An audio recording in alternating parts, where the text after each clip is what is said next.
Sir, tara. Kita mo yung mga pasahero walang masakyan? Oo. Tawag ka ng isang late na sa trabaho, ihahatid ka libre. O, sino mahilig yan? Yung mamadali. Ano? Sige, libre. Ako. Saan ka, sir?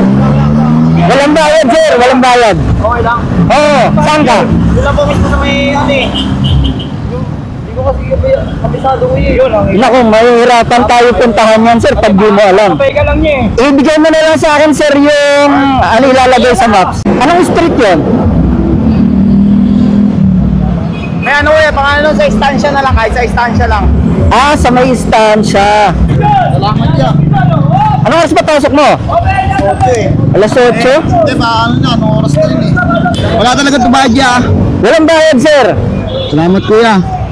Wala ka naman, sir. Ang problema, di ka makasakay? Tumuhan po kasi, tapos bawal daw yung sabit. Huwag ka mag-alala, sir, tapos na ang problema mo. Ano ba trabaho mo ron? Talseter po. Ha? Talseter. Yan, dyan na lang po ako sa may, ano, sa may guard. Ah, itong Apo. gate na to? Opo. Sige, salamat yan. Ayusin ko na lang. Ano yun niya? Walang bayad, sir. Okay na yun. Ang mahalaga, nakarating ka.